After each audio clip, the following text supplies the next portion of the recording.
Cheers. All right. Cheers. Cheers.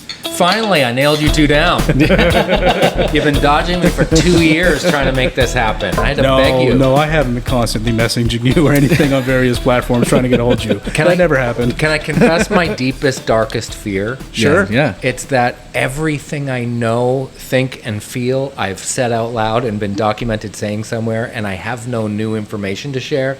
So my task is for both of you to unearth never before told anecdotes, stories from the dark recesses of my mind. But I feel like so much of it has been documented. And That's fair. Obviously, I know we haven't even introduced ourselves yet, but obviously when you play other people for a living, I do think it behooves you to retain some mystery. That's fair. Sure. Yeah. So where are the bodies? Yeah, well, He is a nice guy. where are the comedic bodies? That's for you to uncover. It's a crime podcast. Yeah, there you go. Yeah, Yeah, exactly. now that all makes sense. Now you're just talking about that home in Texas, huh? Yeah. Okay. Exactly. Nashville. Was it Nashville? Yeah, it was Okay. Nashville. Yeah. But I mean, moving out to, you're out here in Truro. Yeah. Right? Lots of place to hide bodies. Right? True story. Yeah, that's it. So, Figurative ones. So Yes. it's now a nice time to plug this restaurant. So Yes, we'll do that. We're in Truro, Nova Scotia.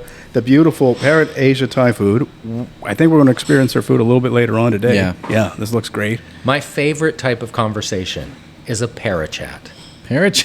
There you go. Yeah. Parrot That's a chat. great parrot So chat, yeah. we totally missed up our intros. Let's try it again. We'll keep this in, but we'll try it again just Yeah. to get it for fun. Okay. All right. For fun. Cheers. Cheers. Cheers. Welcome to the Afternoon Pint. I'm Mike Tobin. I am Matt Conrad. And who do we have with us today? I'm Jonathan Ormond Torrens, Pat and nailed it. Susan's boy from Sherwood. There you go. That's never been said before. No. Hasn't it? I feel like Brent Butt has a bit where he refers to himself as, it's not even a bit, as his parents' child. I always thought that was Yeah. kind of endearing. Small towny. That's he's great too. Too bad nothing ever happened for him career-wise. Too bad, hey? By the way, one of the most unexpected surprises for me in the last couple of years, as far as hashtag pivots, Brent Butt's book, Huge, Oh yeah. Yeah. was an incredible crime novel. And it was set in the world of stand-up comedy, but very little funny about it. It was gruesome and You come out this year? grimy. I feel like it was 2 years ago now. Cool. Yeah. I'm a big fan. I mean, I try as much as possible to support Canadian TV. Corner Gas, one of my favorite shows. Mr. D, one of my favorite shows. Things like Kim's Convenience, right? Yep. So, I mean, I tried as much as possible to really support Canadian content, like television. And honestly, it's legitimately funny. People shit on it, but it's not. It's funny. It is. 100%. It is also like such a weird challenge at this particular moment in our history, where you're trying to be all things to all people. We have fewer networks here. Yep. At this moment in our history, where specificity is actually cool. Yeah. The more specific your podcast is, the cooler that is. Yeah. There are 400 channels and channels for everybody. Right. So to find a show that appeals to everybody, when the viewing is so fractured more so than ever before, is increasingly impossible, especially in this moment when networks are so risk averse because they can't just roll the dice on something to see if it works. It almost has to pretty much be a guarantee. Right. And the Yeah. easiest way to do that is to use road tested, tried and true talent. Right. So you get less like Trailer Park Boys, Hail Marys out of nowhere. Right. Letterkenny is another great example. And that's often when the coolest stuff happens, which is, didn't see that coming. Right. Do you think that Letterkenny, though, was able to happen because of the Trailer Park Boys? I feel like, in a Because I know sense, they're different, but they're not that Yeah. different too, right? I would say Trailer Park Boys was probably a case study, Yeah. like a comp Yep. that they could use in the selling of Letterkenny. I think really what sold Letterkenny was two things. One, Jared Kiso's tenaciousness, because it wasn't the first sort of web series he put out there. He had tried a few. This one really stuck. And I think the second thing is it helps when you go to Bell and say, we have this idea for a show. Also, here's the 21 million views we have on YouTube of our 2-minute bit. Yeah, Right. we've already demoed it. It's doing great. Yeah. So that makes him more. So more that's interested, yeah. that's what I always say to the children. Like, make your thing. Anyone can make something, which is terrible and awesome for a whole bunch of Yes. reasons. But generally speaking, and I learned this with Trailer Park, if it's good, it'll rise above the din. No one knew what Showcase was. and people found it. It stopped people in their tracks. Yeah. And the same thing happened with Letterkenny Online. It was like, I don't even understand what this is, but I can't stop watching it. Yeah. Yeah. Well, Showcase was the channel for me for a long part of life. Yeah. Like, I mean, Kenny versus Spenny, that was a Canadian show too, right? Yeah, that was- Yeah, it was sure a great was. Canadian show. Great one. I was thinking about those guys this morning. I feel like, and I've said this before, the Canadian shows that have traveled the most, ironically, are the most distinctly Canadian ones. Yeah. Yeah. Trailer Park Boys, Letterkenny. Kenny versus Spenny was so ahead of its time. Yeah. Tom Green Oh my God. Yes. was so ahead of his time. He Yeah. was a story producer on Street Sense. Oh, was he? That's where I first met him. He was the Ottawa-based story producer for Street Sense. And I remember my mom lived in Ottawa at the time, and I remember going to shoot a story there, and he was like, do you know what would be funny is your mom throwing tomato slices at you, and you're wearing a garbage bag. And I can't remember what the story was about, like spearmint gum or something. Like, it had nothing to do with tomatoes, but it was like early Tom Green. And then his show on cable, obviously, and then his show on Comedy Network, and then Yeah. cover Rolling Stone. Like, he just And then when he popped. left that world, he almost started the podcast medium. A lot of people have said that, like Mark Maron, Joe Rogan. A lot of the very popular podcasters have all credited Tom Green with Heck yeah. starting the podcast. Well, movement his with show was live so show. rough. Yeah. Like his talk show was Yeah. so rough. It was very much like But then podcast. when his show Yeah, was stuff. done, he started in his L.A. basement, his own talk show. And Yeah. I watched a bit, like he had Norm Macdonald on some I of my remember favorite thinking, comics. why would you ever want to line your house with cameras? Yeah. That was how long before Big Brother? Like, It was Yeah. bonkers, but brilliant. I think his history will show just how ahead of the curve he was. I remember the one thing I don't think they let him air. He had a piece of feces in a Barbie bed with googly eyes on it Dear God. on his desk. Gross. You might have, I don't know if you would have seen the sketch with his grandmother. They were baking something together, and he gave her a vibrator to use to make the whipped cream, I didn't see and this. got her to taste the whipped cream. And I remember asking him, was like, have you ever done anything you regret? And he's like, that's a one I wish I Cross could the have line back. Oh yeah. Yeah. It must have been chaotic to be in a like a work environment, like a writer's room or whatever with him. Yeah. I mean, haven't seen him in years, but I always remember, like, he came on Jonavision. It was, I don't know if you remember the night that he took a raccoon in a suitcase on the Mike Bullard show. Yeah, Oh my yeah, yeah, God. He'd been Yeah. carrying Yeah, it yeah. around for like several Yes. weeks, and it was maggoty, and it was the only time Mike ever stopped the show, and Mike got sick in the alley. Yeah. Rest in peace, Mike. Man, it was great. Yeah.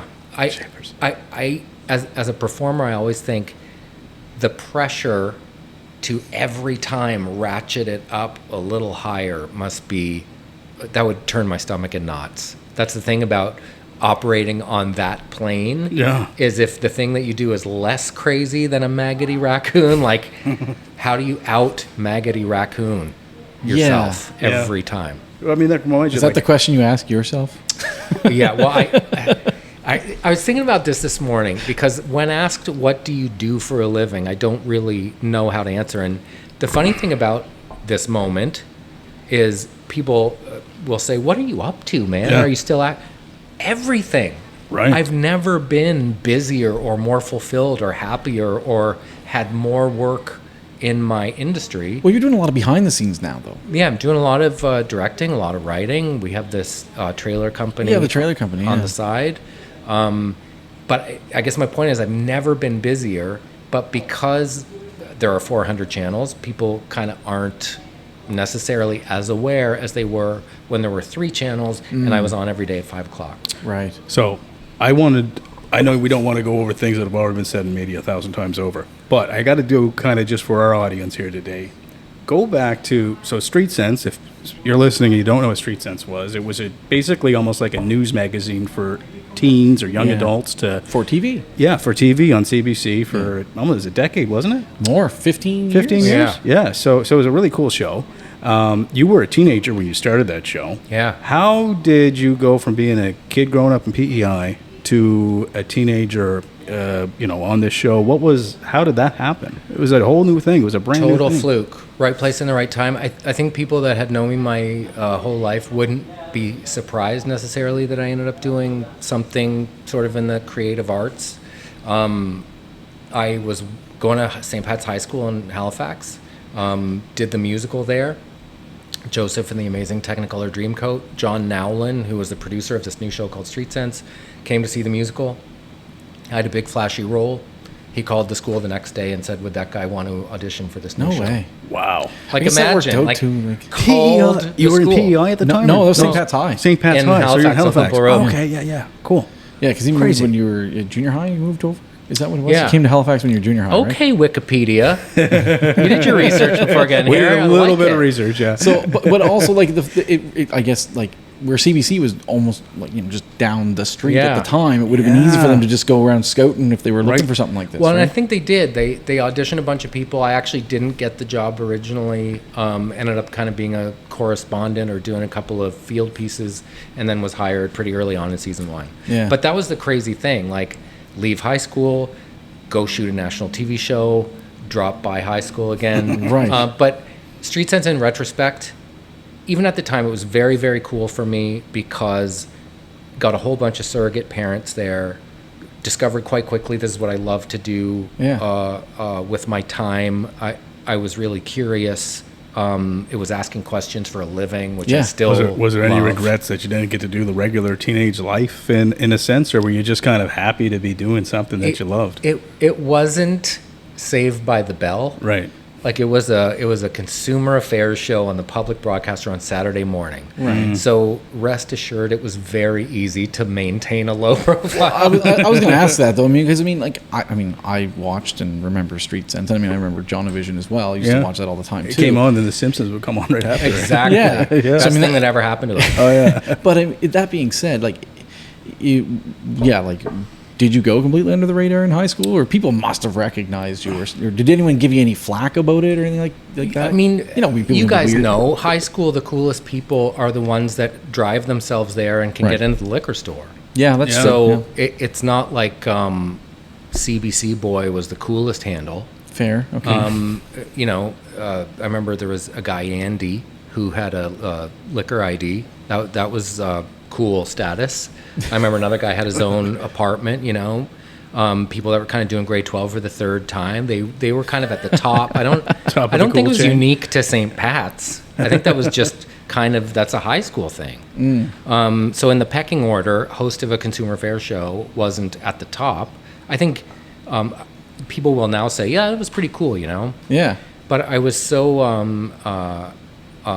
absorbed in soaking up every bit of the experience I could, because you get picked up for 6 episodes, then it goes away. I worked at Christopher's Beach Club in Cavendish in the summer, hosted karaoke at the bar across the street, and then would go back. We got picked up again, do another season that would take me till Christmas. So it was never like you have a 10-year gig on Street Sense. Right. So it was always Yeah. just waiting to hear, do a bit of work, wait to hear again. That's very do you find that's very typical of the industry in general, or just Canadian industry of like the film industry? I would say that's very typical of the industry in general. It's very, very rare you would get a pickup for 2 seasons. I mean, it happens with some marquee shows like Law and Order Toronto, for example, got a 2-season pickup. Yeah. That's when people are buying Range Rovers. Yeah, Right? exactly. That's when everyone's like, okay, I'm going to buy a set of flats in Winnipeg. Let's get rocking. But that's, it's fleeting. Yeah. It's fleeting. It's very unlikely that a show goes. Mr. D was incredible. I think it was 8 seasons, Yeah. and that's unheard of. Amazing show. It's It was a perfect cast. I mean, you and Jerry D, of course, Maestro Fresh West. Yeah. So many just people appeared in Emma that show. Hunter, Yeah. super funny. Bette McDonald, I was going to obviously. say, I met Bette in a bar one time, Yeah. and she was hilarious. Like, she had a few into her, I had a few into me, and and I was like, I know you from Mr. D. I love the show. She was like leaned right into it hard. Yeah. She was fantastic. She's a doll, and she is the best kind of East Coast comedian because she's humble and sneaky and doesn't need to be the center of attention or wouldn't be the loudest person in the bar. Yep. But easily the funniest person anywhere. Yeah. Were there any years that you had outside, and I mean, I tried to see if I could find this, I couldn't find an answer for it, but were there years that you had outside of like the entertainment industry entirely? Did you kind of take a sabbatical and do some carpentry, anything like that, or did you No. just kind of stick with it the whole way through? Yeah. Yeah, that was it, Well, eh? I kept waiting for the arse to drop out of her. Yeah. And it's been 30 some years. So Wicked. it's funny when people say like, why did you choose to do this, or then you made the choice to do that. Nothing's ever been a choice. It's all been hard work and hope, and saying yes to most things that come my way. It's been a real luxury in recent years to be pretty selective about the things I say yes to. I've been doing this kind of word of the year thing. Last year was simplify, and this year it's no. And Like KNOW? yeah, no, it's not that No, one. the two-letter one. Okay. N-O. Yeah, okay. And I realized that I'm just trying to give my time the same scrutiny I give money. Right. Because at my age, you spend your time, it goes by really fast. Yeah. That's fair, yeah. Well, So- we appreciate your time today because we know you're busy. Well, this so was we fun. appreciate- Yeah. Thanks. Yeah, yeah. That's it. It went by so fast. Jeez, slow down, Matt. Slow that down. was the fast. We're not- No, we're but not I mean, there. like, We got lots to do. I think that was a Wrap good. her I up. think that was a good moment Oh, just to say thanks because I agree. Time is something you're never going to get Absolutely. back. Right? It's true. It's absolute finite. Where money you can always make more. Yeah. So it's true. Well, my eldest daughter's going into grade 11. Crazy. So we have one more summer. Yeah. So I don't want to go to do an episode of Heartland as a legal aid lawyer and be gone for 15 days in the summer. Right. And it's not about money, or there's no real credit that I'm like, oh man, that would be worth it. The thing that I'm interested in at this stage in my career is creating new things. So new experiences, new characters, new memories, going to new places. I don't want to retread or revisit things I've done in the past, or go back to playing certain characters. I'm like, what else is there? Right. So I've been lucky enough to either get to create new characters or be offered new experiences that are exciting. But if it doesn't ring my bell, I'm not going to do it. Yeah. And Yeah. then I got to ask about this trailer business. So this is kind of crazy. So this is a little bit of a detour for you. So how did you get into the business of having movie trailers and getting movie trailers in? My friend, when we were doing Mr. D, provided all the trailers for the show. He wanted out of the business, and it was at a moment where we are very geographically disadvantaged here. Yeah. Right. If a production's going to come from LA and they want to go to Canada, Vancouver's easy, Yeah. easiest. Toronto's easier. Halifax is harder. Yeah. Newfoundland's really hard. So you need a couple of things. One is an infrastructure, and two is a really good tax credit. So part of the infrastructure is having things like trailers, Right. sound stage, which we're working on here Yeah. now. Excited about that. So I didn't want to see these pieces sold off across the country. And I thought, my corner of the universe is so up and down and so unpredictable. It wouldn't hurt to have something that doesn't rely on my gorgiosity exclusively. So Great word. it's New word for the show. Might be a new word. Yeah. Tim Houston didn't drop that word. No, he didn't. No, About he didn't say that himself? one. Yeah. Gorgiosity. As mentioned, I can tease because we were both Fairview Junior High alum. There you go. So you went to junior high, sorry, with Tim Houston? Yeah. That's cool. I prefer to say he went to junior high with me. There you go. Were That's you fair. older or younger than him? Do you remember? I was trying to remember this. I feel like I might have been a grade ahead of him. Okay. But I'll tell you, he is the same exact person. Yeah. Looks the same, talks the same. I think he's a smart cat. Yeah. Yeah. Articulate, well spoken. I think he's it's a tough job for anybody. It's a tough year for Tough year, Nova Scotia, my tough gosh. job. Yeah, lots of stuff going on. No. I appreciate his heart when things like wildfires happen or atrocities. I believe him. Yeah. But man, as you know, the discourse in the world right now, you say good morning and someone's like, what about the people that are having a bad morning? Yeah. Yeah. So in a job like a referee, where on your first day in the job, 50% of the people hate you, Yes. that's a tough row to hoe, man. It's 100%. it's a tough road. I mean, and sometimes it's just simply because of the party he aligns with. Right? They don't stop and listen to what he's saying Yeah. and go, "Oh, you know what? Actually, I probably would agree with this guy if I just took the other colors out of my ears a little bit." So I was a largely not really a political person before 2015. Yeah. So I bought this trailer company. Okay, yeah. My wife Carol is an accountant by trade and much smarter than me. She thought it seemed like relatively low risk. although the film industry can be volatile, as we found out shortly after, when the then Liberal government cut our tax credit. Right. So suddenly we had the infrastructure, but no incentive to Game come changer. here. Yeah. And it was really a lesson in the sort of narrative they spun was we can't afford to spend money on the Hollywood film industry when there are more important things like education and healthcare.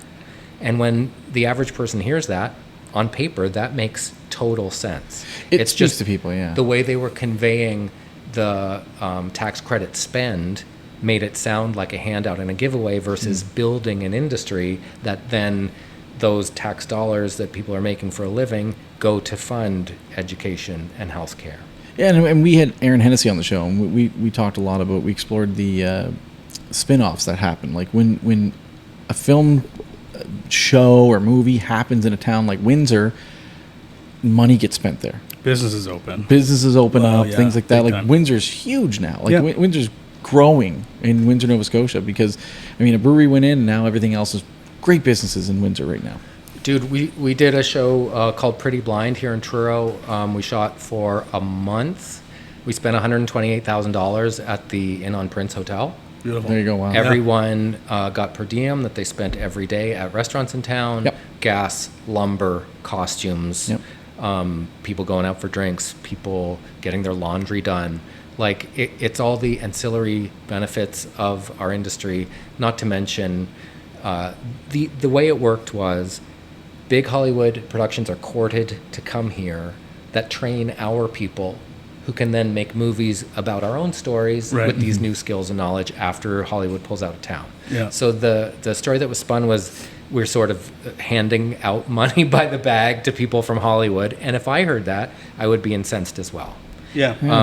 But as a business owner who just invested in a bunch of trailers from Jerry D, Yeah. now you're seeing the other side of it, and it's kind of just destroyed something that you thought was going to be Yeah. have a high success rate. Yes. So I guess the reason I say that is because, to bring it back to Tim Houston for a moment, he has championed our business in a big, meaningful, did what he said he would, hasn't wavered on it once, hasn't gone back on it way. And then people are like, what about the unhoused? Right. And the truth is, those are equally important, very different conversations. Yeah. And I think where it gets especially complicated, and I'm sure as he would know better than any of us, when you do one thing and people are like, but what about this? They don't necessarily intersect. It's every post I see politically, it's like they do something, and then underneath it, it's just complaints about something else. It's almost Yeah. never. Well, if we don't employ the film industry, they will be unhoused. So Yeah. here's a Well, prime there you go. example. This Yeah. this is unearthed. We're unearthing Yeah. something brand new. Okay, love it. Woo, let's go. Breaking news. Friday afternoon, driving with my wife and 2 daughters. We are going to, and this sort of speaks to social media, keyboard cowboyism. Why don't you type that to my face, which I think might be the name of my next book. Why That's don't you awesome. Type that to my face. Go back to Trailer Park Boys, J-Rock. Like, what? I wished my wife a happy birthday. Why are you shouting at me? Anyway. Really? Wow. Well, Okay. that's what people say. Like, it doesn't matter what I say, people will say Yeah, something yeah. like that. So we're driving to Dartmouth for my daughters to go to dance camp. We get off the ramp in Truro to go to Starbucks to get a drink for the drive. Waiting to get into the roundabout, hear the screech of tires, get rear-ended at high speed Oh, wow. by a half-ton Chevrolet Silverado. Oof. Okay. Propels us into the Honda Civic in front of us. So it's Sandwich City, pretty scary for my children. Yeah. Long story, slightly longer. The driver, she was inebriated and arrested at the scene. And also, the license plate had expired in 2017. And also, it was not the license plate that belonged to the vehicle when jeez. it was stolen 3 days ago. So, there is a post on the Facebook that says, like, hey, Colchester Fire responded to this, EHS people, thanks to the first responders. It becomes a conversation about, problem is, people don't know how to use roundabouts. Oh, jeez. Yeah. That's true. Yes. It's not what happened here. No. Yeah. And someone else is like, was there the people over 70 involved? Probably. Like, so now it's a conversation about ageism. Right. and Racism driving. pops in. Yep. I often have that. For sure, and people say- racism pops Big in. time. I Yeah, got someone hit me and took my mirror off, and first question someone asked me was, "What color were they?" Yeah. And I was like, "They were a white guy about 10 years older than me." Yeah. Yeah. Right? Like, Ageism on the other end. I bet it Yeah. was a teenager. Yeah. People don't know how to merge. That's why I moved out of the city, Yeah. to which someone responded, this didn't happen in the city, and that became a side bicker. All this to say, I learned this from my wife, you don't have to say anything. Thank God No, you that's said You that. don't have to comment on anything. Yeah. You're going by this, like, first responders did this thing happened. If you feel compelled to say something, all you have to say is, thank you, first responders. Yeah. Glad no one was hurt. exactly. Hope Yes. they're okay. Honestly. That's it. Yeah. Yeah. I guess that Yeah. now that bit that you did for Alberta for the intoxication thing Okay, probably means a lot more. Wikipedia. Whoa, Matt, bringing out the big guns. There you go. Good one. That was Good call, though. crazy. Yeah. Yeah, he did 30-minute bit for intoxicated drivers for Alberta. So this was a crazy thing. It was 2000 and something, and there was a teenage guy who, on his 18th birthday, which is the drinking age in Alberta, went to his friend's place in the afternoon, had, I think, 2 beer, maybe 3, was driving home into the sunset to drop his car, get changed, and go to the bar.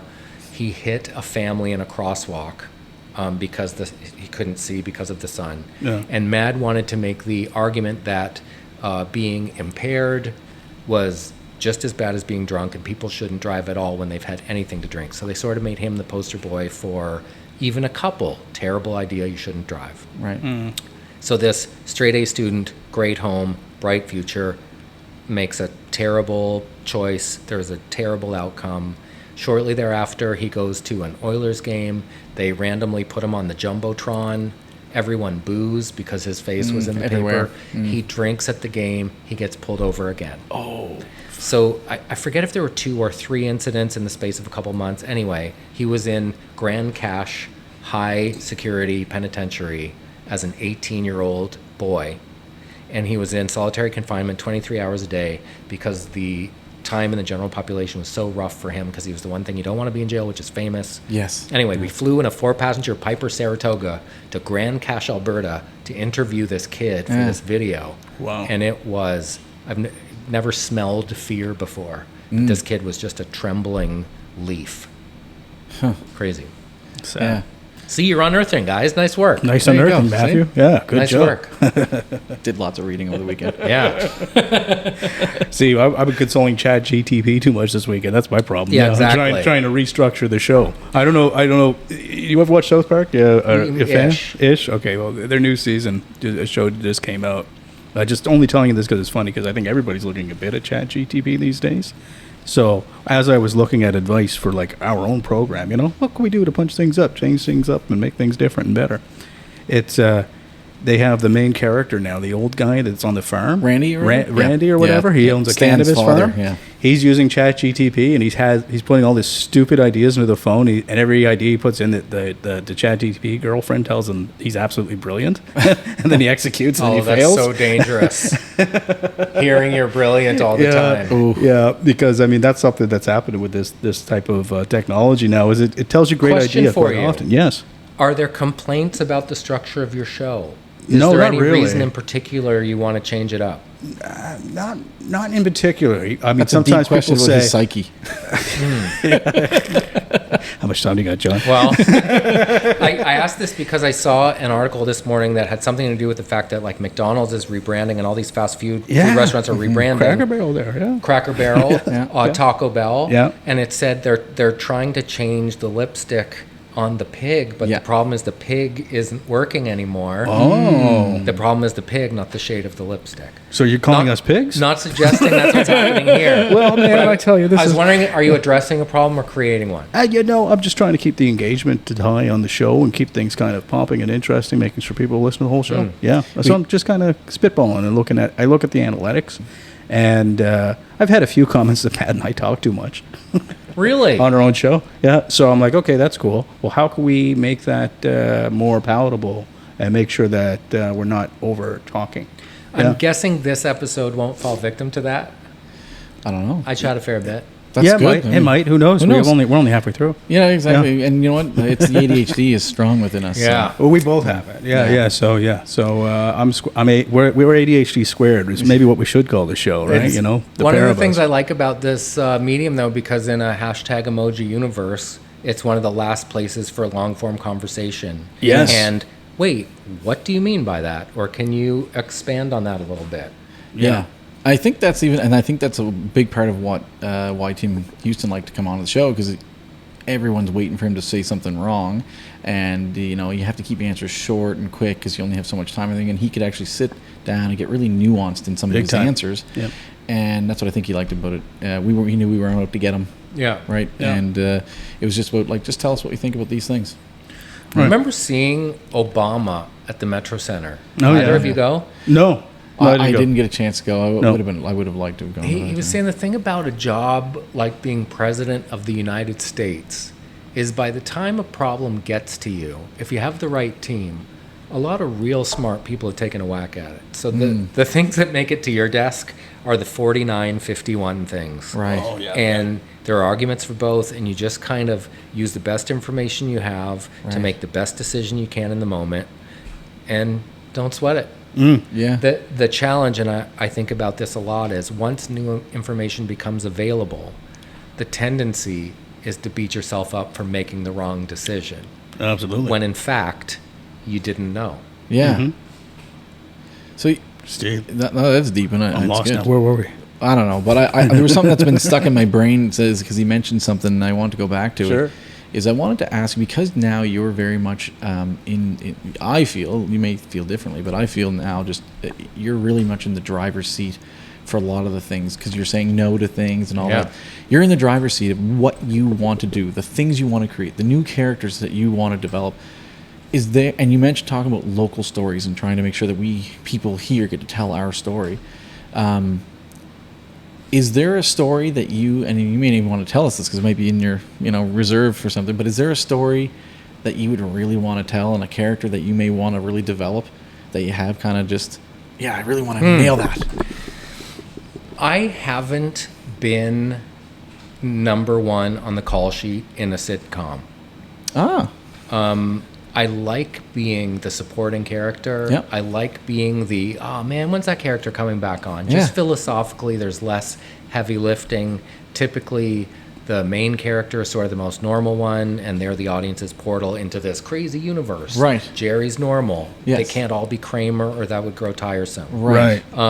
So I have a half-baked notion that I'm developing.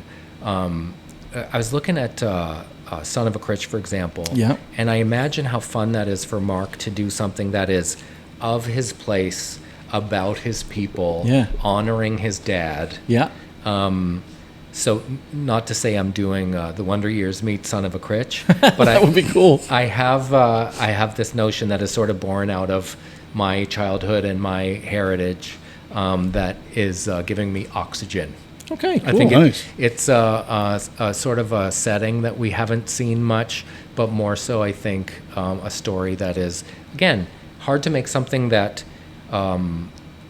people that of all different walks of life, of all different ages and backgrounds would tap into. So you have to find it something that's both has universal themes, but is also specific enough. Like Yellowstone. Yeah. Taylor lived that life. You can tell by watching that show.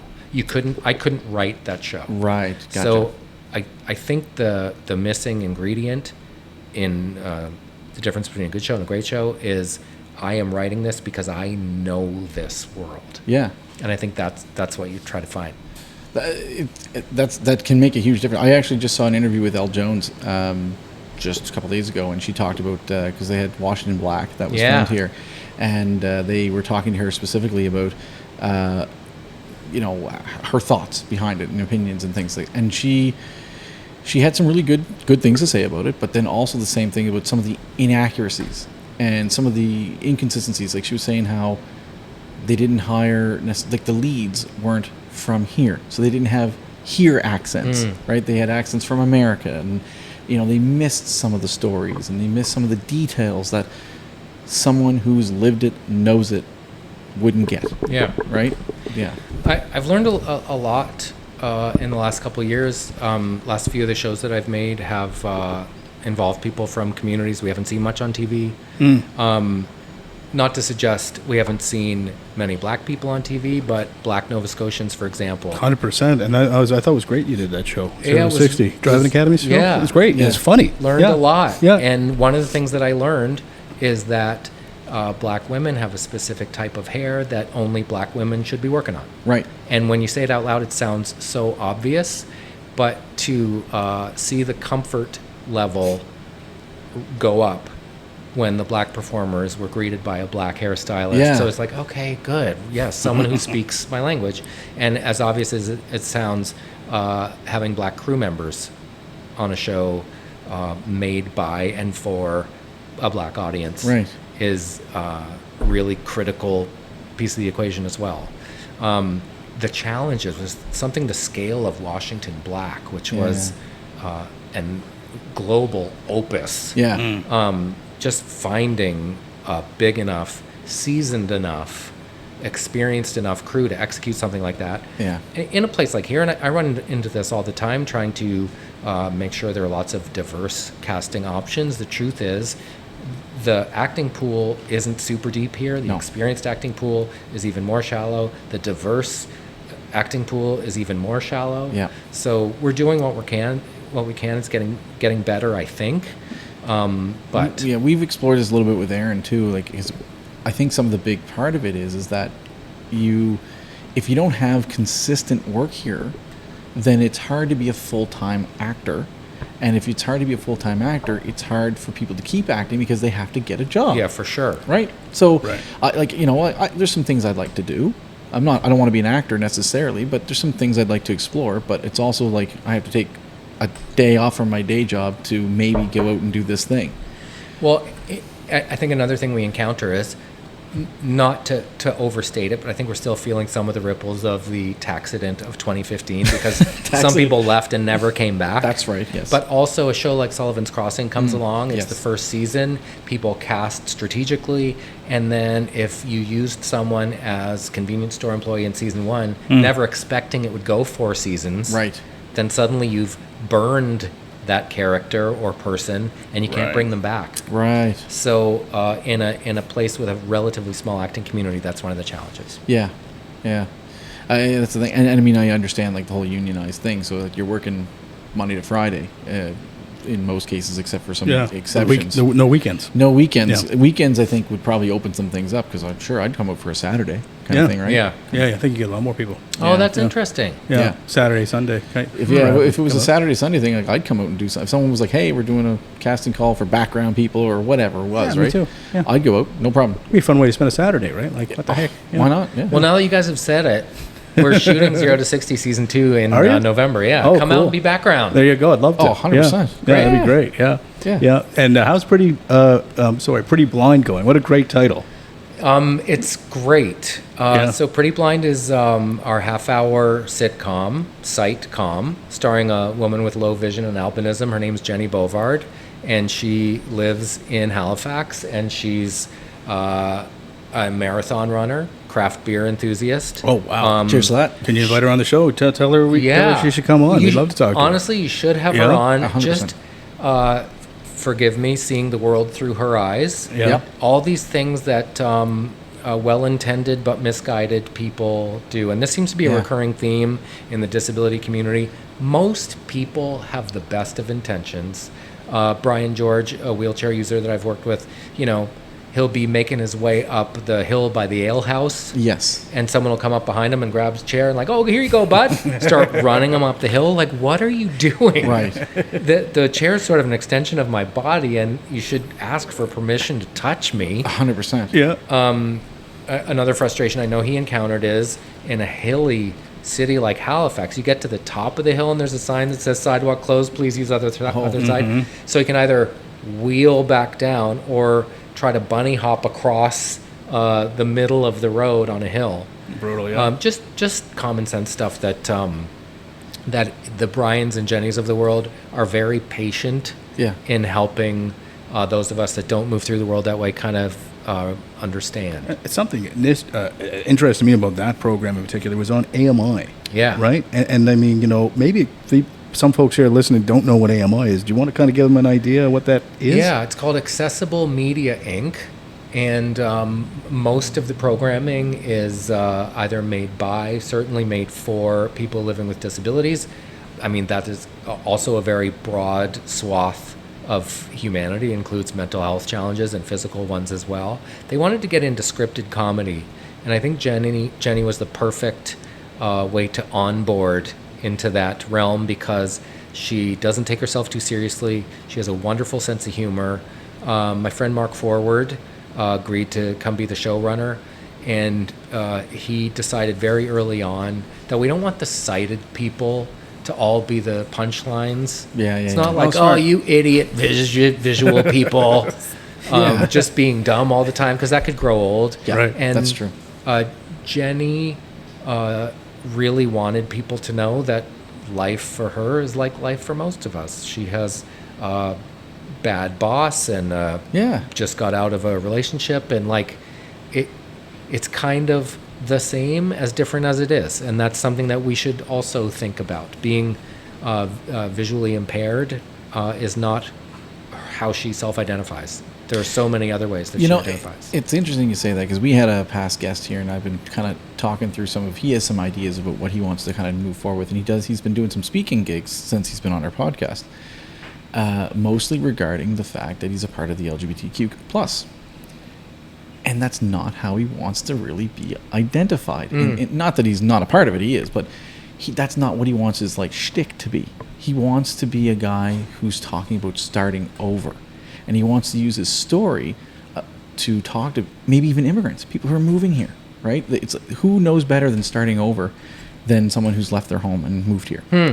And he's like, I'd rather talk about that, even though he was, he was a gay man who got divorced and had to sell their home, and after 25 years of a relationship, had to start all over again. He put everything in 5 bins, and that's what he bases his whole speech on. And everyone keeps booking him for LGBTQ stuff, and he's like, "But I want to talk about starting over, right?" So it was that was a thing to me that kind of helped click in my brain. That was kind of why does he have to be that guy? Right. I worked in the writer's room on an early iteration of the show that's now North of North, which I don't know if you've seen it. It was shot in Baffin Island. Cool show. Yeah. So cool. Yeah. And Norm Hiscock, who worked on The Office and Parks and Rec, was the showrunner on that show. And Stacey and Lethea from Iqaluit were the creators of the show, and they're hilarious and razor sharp. And it was an interesting discussion because I've been lucky enough to travel through the North a whole bunch, and it's incredible. It's the best and worst of the South, and it's its own entirely unique thing. There are people there that are on the run from things. There are people there that would never see themselves leaving. It's the coolest. And the more remote you go, the more special and unique it is. So I thought, what a cool opportunity to show 24-hour daylight and how the school doesn't have windows because in the winter it's 24-hour darkness and kids will get sleepy at sitting at their desks. All this crazy, never thought of that. That's so cool. They were like, yeah, but we also want to show that we watch The Office. Right. Yes. So I was like, that's so cool. It's so different. We're all consuming the same media. Yeah, and she's all, yeah, but also we're the exact same. Yes. One of the things that is unique about Iqaluit, for example, is you get a certain amount of internet per month, and if you run out on the 25th, then everyone starts staying at work later as the last days of the month evaporate because you want to be able to have more internet and stream shows at work. Right. That's such a cool little unique thing. But I guess I was like, let's show how different it is. And they were like, let's show how the same it is. And I think both things are right. And I feel like the show does that. Yeah. Yeah. But I guess if the LGBTQ plus is the thing that gets him in the door, then he can make his message whatever he wants. That's what he's trying to do. Yeah. So that's interesting. I kind of like that. We kind of really went down the whole Yeah. telling of stories and stuff like that. I don't know if you want to change. I just want to ask one of those really boring, everybody asks you 4 questions. Libra. Now. Ready? Let's go. It's Libra season. That's right. Witches. Yeah. Are you a Libra? Yeah. Okay, very cool. Yeah, I was going to ask that, but that's great. Who are your proud of birthday you. buddies? What? Mine are Sting, Gandhi, and Kelly Ripa. I have no idea. Gene You Roddenberry. don't? Gene Roddenberry. No, I don't know. That's yours? Yeah. Or you were guessing his? Because that No, mine. That's mine. Gene Roddenberry. You don't know? No, and that's born in November, dude. And November what? 20th. Can we please look it up? We Does can anyone have have no the I have internet? no idea. It's probably somebody terrible now. Does anyone have the internet? We can do it here. Does anyone have the internet? famous? Ask your question while he looks it up. This is the host in me wanting to be So actor economical. or director, like if you could just pick one to do, what do you enjoy more? What fulfills you more? Out of the There are very few acting opportunities that come my way that give me oxygen. yeah. I really like directing because I like seeing the process through the eyes of people that haven't done it much. I like, I think words are kind of like music. I feel like I can hear when someone hits a clam Okay. and try to calibrate it and fix it. I like, my sort of approach to life is improv. So I like to fix jokes and try different things and Okay, make cool. it up as I go. Yeah. But there are, like, I don't know. I genuinely think I'm not the best at anything, but I'm okay at many things. So I genuinely feel like I'm not a good enough actor to be on Sullivan's Crossing.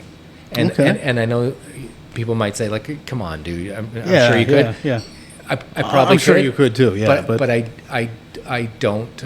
I know I could think of. I'm actually pretty famous for doing that. When someone will call and say, "Are you interested in this?" I'd be like, who should do that is this guy. Do you know this person? There's this person. I like to help cast things. That's awesome. Yeah. So I found 3 people. Birthday buddies. Who are Anyone they? that I like? Birthday buddies. Or do I really So wanna know? first one I'm throwing out is Canadian. Sir Wilfrid Laurier. There you go. There you go, $5 bill, right? You got it. You got that, okay. Number 2, Joe Biden. There you go. Joe Biden's a good guy. I like him. And Decent. the third one is just a guy I think is funny and I like, and that's Joel McHale. Okay. I like him. Yeah. Decent. Yeah. See, that's not so I bad. auditioned for that show, The Soup. I was afraid of. Did you? Yeah. You would have been great for that. Well, I auditioned a few times. You should have been also on Community. I guess that would've I'm been sort great. of McHalean in a. Maybe, yeah. There's a whole 6 seasons in a movie. Maybe you can be in the movie. There you go. Yeah. I was in Los Angeles for 7 years. Yeah. After I turned 30, I did Joe Schmo. 5 seasons of Jonavision, went down to LA, and Schmo was the first gig that I booked there. I was such a fan of the first season of that show. Kristen Wiig was on it. If you saw Jury Duty, Yeah. Yeah. Yeah, that Joe was Schmo great. was kind of the show before Jury Duty. I know I watched both. I can't remember Joe Schmo. I can remember Jury Duty because I watched it. Joe- Do you know who did Joe Schmo? Who? Reese Rett. Oh, yeah. Rhett Reese. Deadpool. Or Rhett Reese from Deadpool. Okay. The guy who And Paul Wernick. co-created whatever. Yeah. Yeah. Yeah. Did Deadpool. Weird. Yeah. And they did a Zombie Land. Yeah, Zombieland. Zombieland's yes. fantastic. Good movie. And their arguably greatest achievement, which you can probably find in Giant Tiger DVD discount $2 bin, if they have such a thing, or on the dark web. So first season of Joe Schmo, show like this had never been done before. If you didn't see it, everybody's an actor except one guy who doesn't know that everybody's an actor. doesn't Just really like do Jerry that. Duty, yeah. Yeah, and the first season was sort of based on a Big Brother style reality show, and this sweetheart of a man, Matt Kennedy Gould, was put through the scripted comedy ringer, unbeknownst to him, and handed a giant check, and was like, "What? Well, I'm sorry if I misled you guys in any way." Like, it was tuned in for this like tomfoolery, and it ended up being this glorious moment of humanity and kindness, and it was awesome. The second season, the one I was in, was more based on The Bachelor. And what no one could have anticipated is our mark actually fell for the actress playing the Bachelorette, which made for a really unfunny, kind of sad, brutal, sad. kind of cringe-tastic finale. And he played the maybe he was gay guy or Yeah, something Geralt. like that. Yes. And all Canadians were like, dude, that's Buddy from Street Sense. How did they not recognize him? Yeah. Which speaks volumes. There was a couple guys in that newer one, the In jury Jury duty, Duty. that No, I there were- recognized right off the Yeah, there gate. was I was like, people- how did Yeah, I Lisa not- Gilroy. Yeah, and the guy that was in Parks and Rec all the time. Yeah, the guy with the mustache in Parks and His Rec. name, whatever, yeah. Yeah. Well, John Huertas from Joe Schmo 2, my roommate on the show and Bud in real life, played Miguel on This Is Us. Oh, If you watch that show. Yeah. That was a great show. So anyway, after 2 seasons of Schmo, the third show they did, instead of doing Joe Schmo 3, was called Invasion Iowa. You mentioned Gene Roddenberry. Yeah. Do you know this? I don't know this. So they took William Shatner and an entourage of actors playing his entourage to the town in Iowa that was purportedly the birthplace of James T. Kirk. And they punked the entire town into thinking they were there to make a movie, like a science fiction movie. So they enlisted the help of all the local farmers way. and people to be extras in the show, work on the crew, and they sold promotional items called shats. So everyone in the town's walking around with shats on, Oh my god! and no one ever saw it. I never saw that show. It's so that the never came out. unicorn of. That never came out on TV, or what? No, why didn't I feel like it did. So here's what I think happened. The first season of Schmo was on when like the Man Show, Okay. like okay. Spike TV, Machismo, Right. Turbo, Alpha Male stuff. Yeah. Then I think there was a new network head that came in midway through our season, and he just burned the last 5 episodes of our season Okay. in a marathon. Wow. So I don't know if Invasion Iowa was like they aired it on a Saturday afternoon, or it aired somewhere else, or it was straight to DVD, or I I'm can't sure remember you what should be able happened to with find it. that, man. If you wanted to find it, If anyone had that sounds like something I internet. want to see. Actually, I legit tried to find his documentary about the Alberta alcohol thing. Couldn't Did find you? it. Legit tried to find it. I looked everywhere. Do you know my? Couldn't find it. I was in a Crime Stoppers ad. Not as bad as you. That was like my only acting debut. I smoked cigarettes, illegal cigarettes, and I got in trouble. Were by you the police. perp? He was trying to sell them in the hotel or the apartment. I Yeah. was watching TV and I was just like, what What? the hell's Tobin doing on this commercial? When was that? Oh, it was like it was probably 10 years ago. Maybe more than that, probably. More years. Yeah. Yeah, but then it ended up being on TV every hockey game for like 4 years on freaking Oh, yeah. CBC. It and I was honestly, like, dude, it's it was brutal. probably like 15 Had no years idea. ago. But you Yeah. got lots of royalties for it, right? No. That's Crime actually, people say, like, why doesn't CBC put Jonavision out?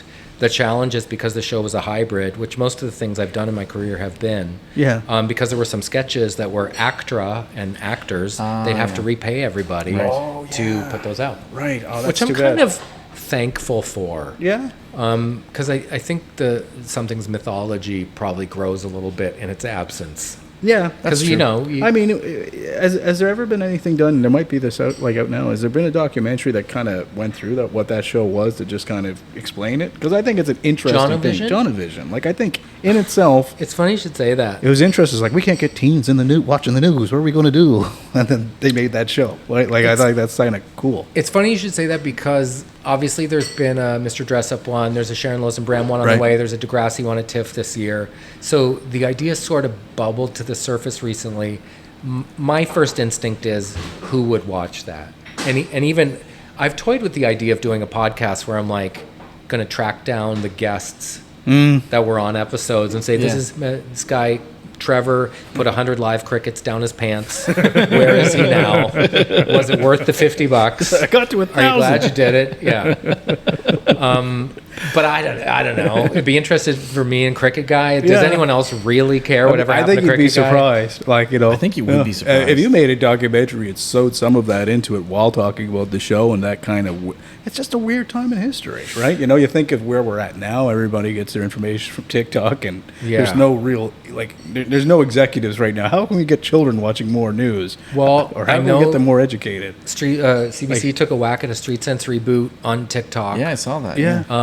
It's hard to get the kids to watch the television. Are they paying any attention to it? How's it doing? I have no idea. No. Okay. Yeah. Yeah, it was probably the right angle, like trying to get it on TikTok and stuff like that, but because not many young people are sitting down and watching TV, right?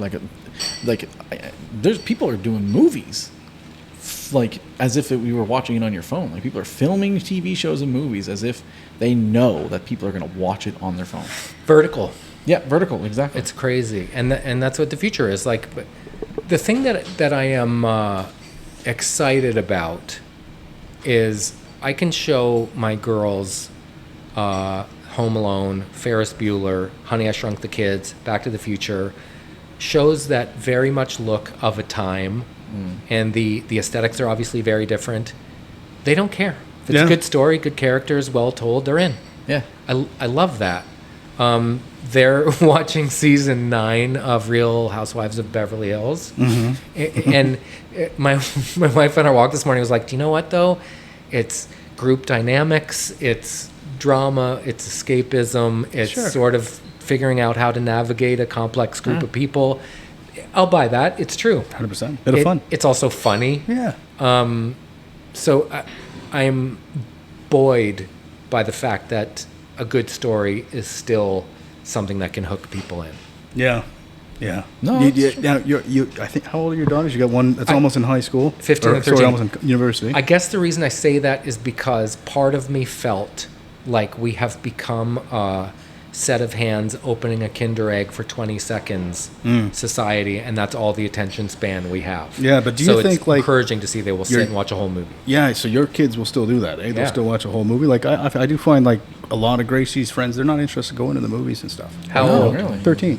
Yeah, like same age, but they seem to have like a disinterest in long form entertainment. Yeah. like they would, or even TV shows, right? But Well, I then know I'll- after the first chorus of most songs, yeah, kids are like, all right, let's listen, what's Something next? else? Yeah, Yeah, like, Most songs are 2 minutes and 6 seconds no, now. it's crazy. Yeah. They cut them in half. Probably for that reason. meanwhile, I'm like still wanting to listen to Inagata Vida.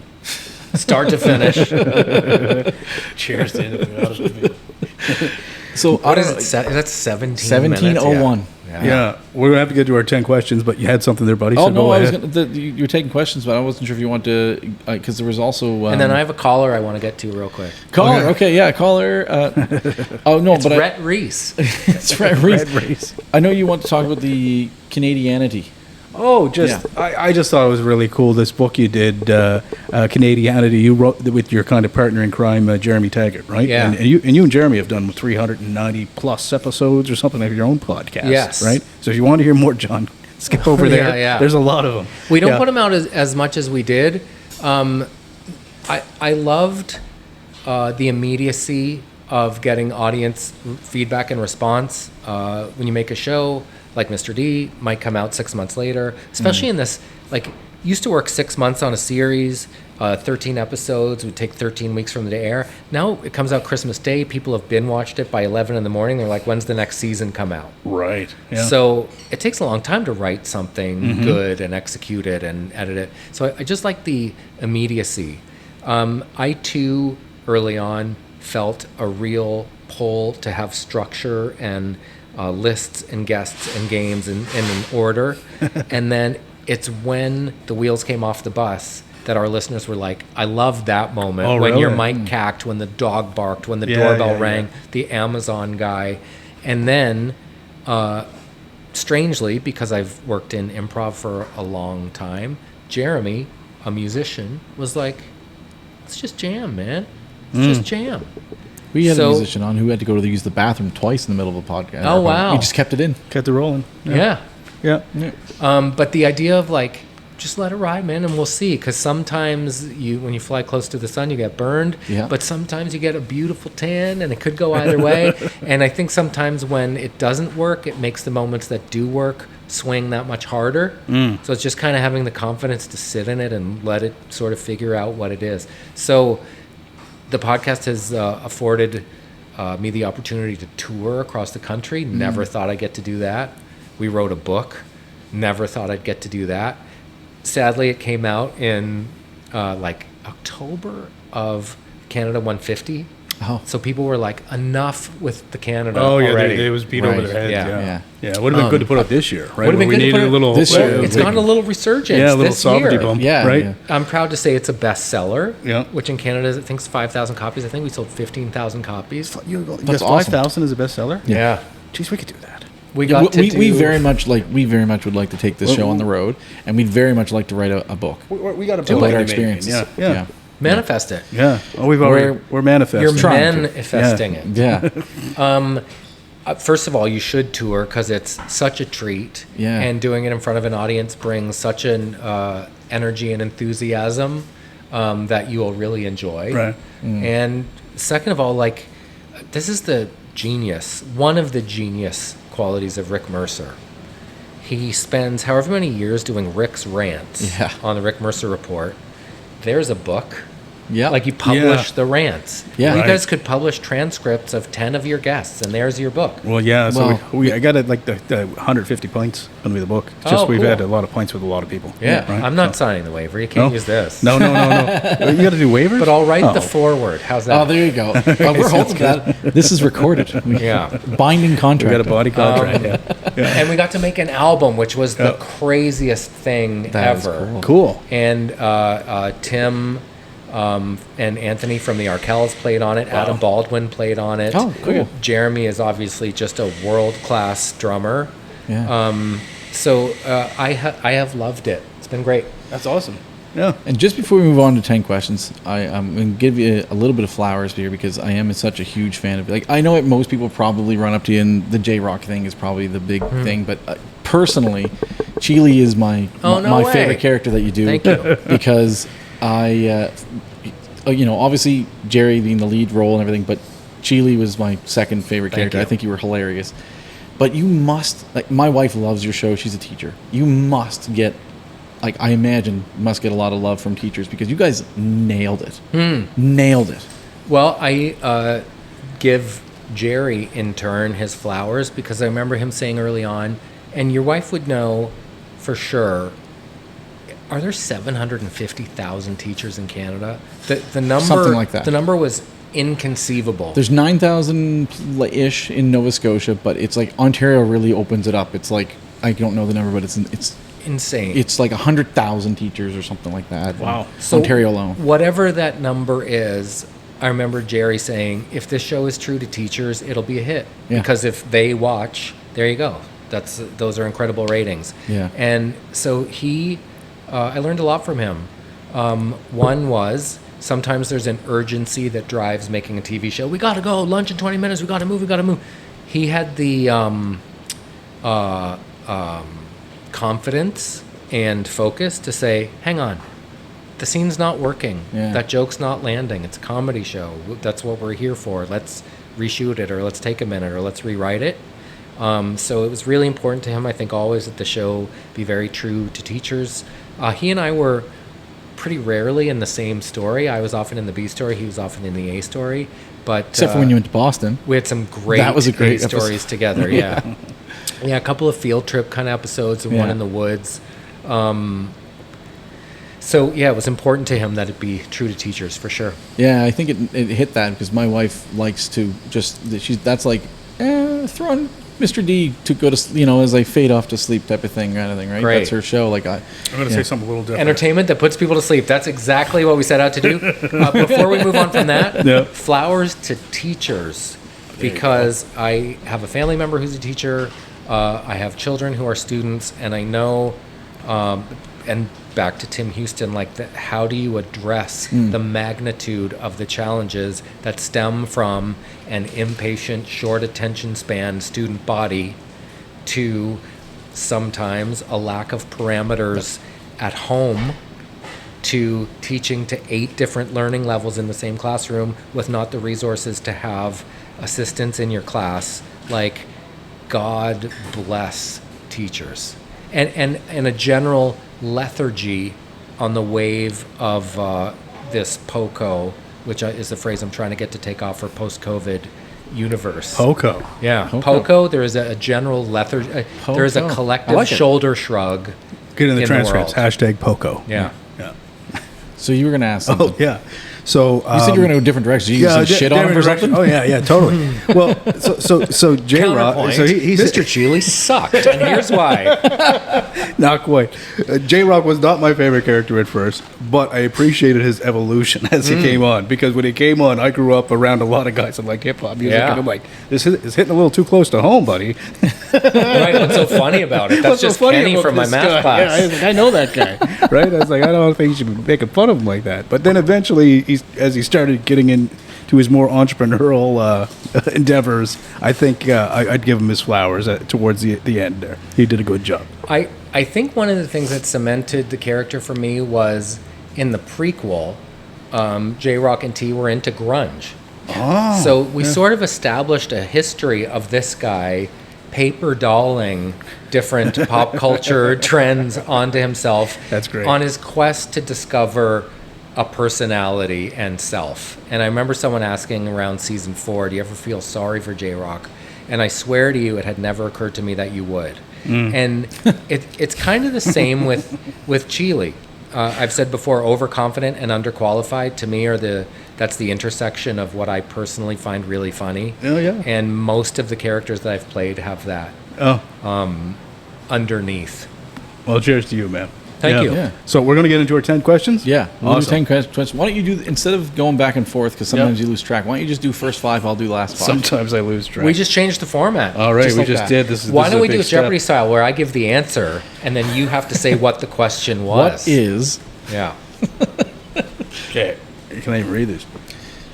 You've been a teen TV host, an actor, a comedy legend, a podcaster, entrepreneur, and now a creator of your own shows. Pass. I get one pass, right? Wage $500. Why do you think you continue to move around in so many different areas? I think it's a couple of things. Is this like a speed round sort of format? Quick or as slow as you want. You can do whatever you want. I think it's a couple of things. One is, after being on Street Sense for a few years, I applied to Ryerson because I wanted to study doing this for a living. The woman that I spoke to was like, just do it. Be nice, learn people's names, be on time, say please and thank you. So I think I've been able to work a lot for those very kindergarten rule, very basic reasons. Right. And I think I've been open to things that have come my way, and as long as I don't have a moral opposition, I've said yes. Good answer. Improv as an approach to life, yes and. Your character J-Rock is still quoted everywhere. When you hear people repeat those lines a day, does it feel like an old tattoo you can't get rid of, or a legacy you're grateful for? Oh, the latter, for sure. Yeah. Like, who would have ever imagined in 2000 when we were bringing Cheese Whiz sandwiches from home and sitting on Coleman coolers between takes in clothes we got at Value Village, trying to make each other laugh? Who would have ever imagined we'd be sitting here talking about it today? 100%. It continues to be bananas. However, I appreciate that, however. as much as I enjoy bumping into people who love the show, I got a message just this morning from a guy from Wales who was like, man, just want to say what a masterclass in acting that character was. Love those messages. They're very meaningful. Yeah. However, I think one of the things that has served me, see the previous question, is turning the page before people are sick of the book. That's good. Perfect. Question 3. If your career was a pint glass, what is it most filled with? I thought you were going to say what size would it be. I was going to have to say shot glass and then skulk out of here. I don't even remember the end of the question. Pint glass. Okay. What's your pint glass filled with the most? Luck, talent, hustle, timing, or Timbits? I'm going to tell you what my glass is. Sure. Half full. There you go. Oh, good answer. That's my outlook for everything. Optimistic. I don't know what's in it, But you don't know what's in it. Yes, I can bright side anything. Happy mystery liquid. This place is on fire, which is great because I was cold. Right. Yeah. Okay. I was taking that a different way, but I also like that. I was thinking you were saying like half full because you're only half done yet. That's what I was thinking. Oh, too. no. No. Let's be honest. I'm 5/6 of the way done. Question number 4 for you. Have you ever said sorry for something that you still don't feel you should have apologized for? Yes, for sure. And this is an ongoing conversation I have with especially the young people I work with. if I'm being honest, especially young women that I work with, there is a instinct, I think, especially in this part of the world, to say sorry for things that don't require an apology. And you shouldn't be sorry for something you had no way of knowing. So the downside when you say, I'm sorry, and I understand the instinct, because the instinct is, oh, I regret that happened. Right. But you can't help after a while, if every time someone opens their mouth, they apologize. You Right. can't help but think like, man, they're dropping balls all over the place. All they ever do is apologize, right? Yeah. Sorry about that. So I'm sure I've done it. That might be why it's high on my radar of things that I try to help people work through. Not do. Awesome. Phone. 1 second. Forgot my face. There Question you number go. 5. Question number 5. What show or movie that you watched growing up, this is not something you've been a part of, but something you just absorbed as a kid or teen or even now, that you'd love a chance to remake or create a sequel to? Infinite budget, boy. any project or thing you ever saw that influenced you. Well, when you said what show when you were growing up, immediately Kids in the Hall popped into my head, because I thought it was going to be influenced you the most, or it's interesting. That was the first show I saw that I was like, those are my people. That's my language. I understand what they're saying, and I thought it was made just for me. I don't know that you could ever recreate it. It was of a time, and it was lightning in a bottle. So what remake could actually work? Beachcombers. There you go. Great pick. Yeah. Question number 6. This is a very deep and philosophical question. Okay. Who would win in a fight, J-Rock or Chile? Chile would fight dirty. Chile would fight dirty. He'd probably be slappy and like hair pulley and like bird kicky. So I would say Chile, surprisingly. No, I'm with it. And J-Rock's pants are so low, like he probably couldn't move very fast. Can't kick. Yeah. And he talks a big game.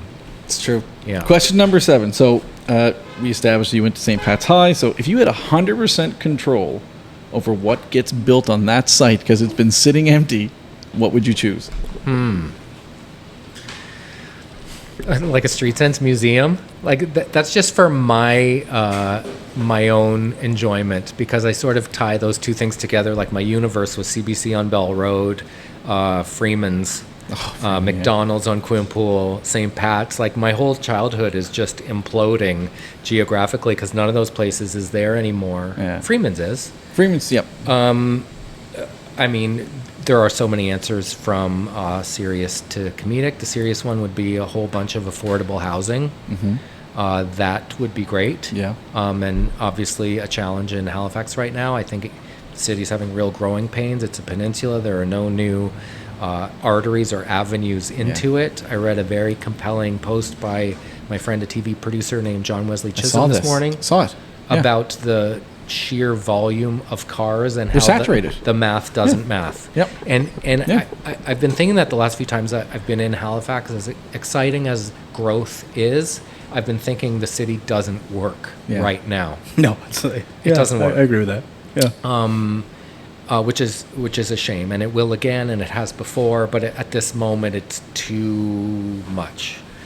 I guess that's the earnest answer. It's a good answer. Really good answer. All right, question number 8. So being quote-unquote known comes with some negative consequences. What is something that you wish fans or the public wouldn't do? Oh, I love this question. When I started, people might say, you're on Street Sense. Yeah. My Uncle Danny was on that show. Oh, really? Yeah, he did an illegal curve and hockey stick story. Oh, no, from Glace Bay? Yeah, cool. Yeah. What's he up to? Well, actually, he just started going to MUN. Interesting. We've connected. We've exchanged information. We've had a moment. Now the exchange is very transactional. It's you're J-Rock, right? Phones out, cameras up, selfie time. Okay. I understand it's part of the job. It's not taxing. It's not complicated. If the picture is low angle with a flash when I'm coming out of Sobeys in the winter and it's dark, the picture is not flattering, and people are like, J-Rock let himself go. If I say no, they're like, you know who I met who's a dick? I always say you start in this job with at a dick deficit. People assume you're one. Yeah. So to get to, who's not bad, requires a certain amount of energy to get to. You know, who's a great guy? You practically have to give someone a deed for a piece of land. So I personally, I enjoy meeting people. I wish the interaction was a little more tethered to an exchange. Right. So Authenticity. yeah. I enjoy a message that's like, my aunt taught you in junior high. Yeah. No way. What's she up to? Yeah. Versus you're that guy. Right. I get nothing from that. Although I recognize, I always say people take half an hour a week to watch the show. I can take 10 seconds to say thank you. It's just part of the job. Fair enough. 10 seconds adds up quick, though. Yep. When it's thousands of them, right? Well, and my life by design has very little to do with what I do, so we live in the quiet and visit the noise. That's awesome. So question number 9. So you were on Joe Schmo. So created by Rhett. Yeah. So who also we wrote Deadpool. So if you were asked to appear in a Deadpool movie, what obscure power would you pick? I would want to be able to guess the key of any song on the radio. Okay. Could you imagine being with that guy? When in time of need, he'd be like, A minor. Yeah. So mad. Yes. Yeah. Nice Kendrick Lamar. Oh, yeah, We'll throw Kendrick that- Lamar. A minor. Shadow. Yeah, but Shadow, yeah. Can you imagine how soul crushing it must have been to hear the entire Super Super Bowl Bowl? audience, who Could you is imagine? arguably not entirely Kendrick's audience, but everybody knows that? Yeah. I actually couldn't It's a weird believe thing. he was allowed to do that song given the subject matter. I Yeah. couldn't believe the crowd that was there knew it. I couldn't believe, like, the whole thing started. Drake didn't even really diss the guy. He just said he was in the top 3 with Kendrick, and Yeah. Kendrick wrote that song. I know. It's like, whoa, that's a weird response. I know. Pretty aggressive. I know you're having a thumb war that becomes a slap fight. And you're like, I didn't know those were the rules. Fair enough. So question number 10, this is the question that we've asked everyone who comes on the show this year. What is one piece of advice that you were given that you'd like to give to us? I'm going to cite my father-in-law, who drops truth bombs on me all the time, and I have been guilty of this, and this is something that I've been considering a lot lately, because one of the downsides of getting your head spun around by shiny things is I'll think like, there's a motel for sale. That would be cool. And he's like, would it? Do you want to wait for Trent and Tina from Winnipeg, whose flight's been delayed 3 hours, to give them a set of keys to their room at 1 a.m? Harsh reality check. Yeah. So he always says, quick sidebar, which is actually a great name for a podcast too. Yes. When I bought the trailers, he said you should get them undercoated. So I spent a week undercoating them. And he rolls up in his truck, never shows up when I'm killing it, only when I'm like up to my forehead in grease. He's like, what are you doing? I said, I'm undercoating the trailers, but I don't really know. How long have you been doing it? This is day 6. He's like, hire someone who undercoats for a living to do it in 2 hours, and you've just bought back 6 days of your life to do the thing you don't actually suck at. It's false economy is Yes. the phrase. Yeah. So the piece of advice I would give you guys is, instead of doing 13 things half-assed, pick 2 and go hard at them.